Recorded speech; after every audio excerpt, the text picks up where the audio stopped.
Okay, so let's connect the charges to what they're doing. So everything in group 1's a +1. So if lithium gives away 1 electron, does that make sense that it's a +1? Can you connect that? Yeah. And if we go to beryllium, if beryllium's in group 2, if it gives away 2 electrons, does it make sense why it's a +2? All right, let's do some of the negative ones. Nitrogen is in group 15. We know that everything in group 15 is a -3. If they're gaining 3 electrons, does that make sense? All right, so being able to connect what it's doing to the charge it gets is important. All right, let's work on our Lewis dot. So let's go to slide 30 in your notebooks. So as a chemist, what are the only electrons we care about? The valence electrons. Why are those the only ones we care about? Because they're the only ones that can do what? Be lost or gained. They're the only electrons that get lost or gained. They're the only electrons involved in a chemical reaction. So as a chemist, if I only care about the outer shell electrons, I don't need to show everything else. And so chemists have a shorthand for just showing the outer shell electrons, and that's called this Lewis dot.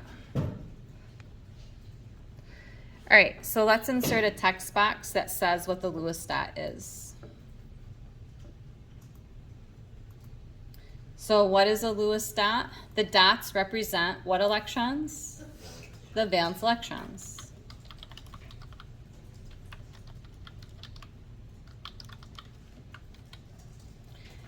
And again, as a chemist, those are all I care about because they're the only things that are interacting. I want to make sure I'm keeping track of those. And then this should be super easy for you. Aluminum is in group 13. How many valence electrons would it have? 3. So how many dots do I need to show around aluminum? 3. And we put them in our clock positions like I talked about before. So 1 at 12, 1 at 6, and 1 at 3.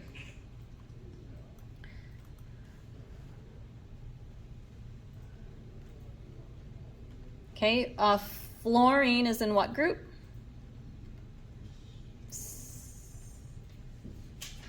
17.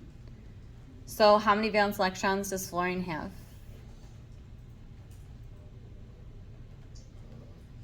Yeah, 7. So how many dots should it have? Okay, does fluorine have a total of 7 electrons? No, so just be careful. A lot of students will confuse that. Remember, these dots are just the outer shell dots. It's not all the electrons fluorine has. So we do this the same way. You put 1 in at 12, 1 in at 6, 1 in at 3,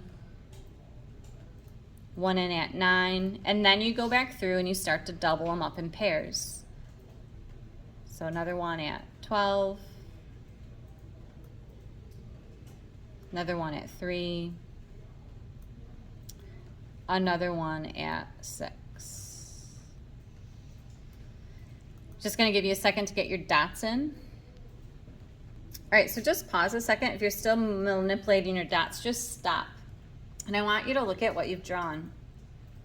Now it's really easy to see how many more electrons does fluorine need to be stable?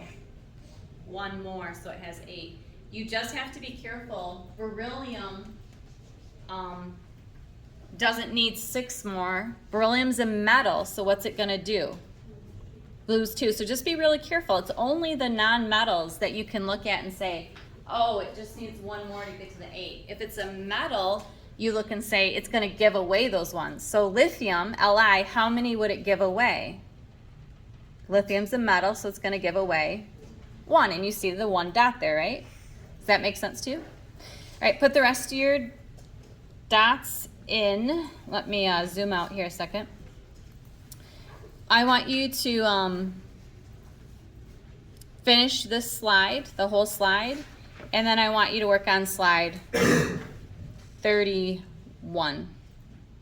And 31, you can actually skip If you want to skip these first 3 columns, you may, because you've kind of already done this work on the paper copy.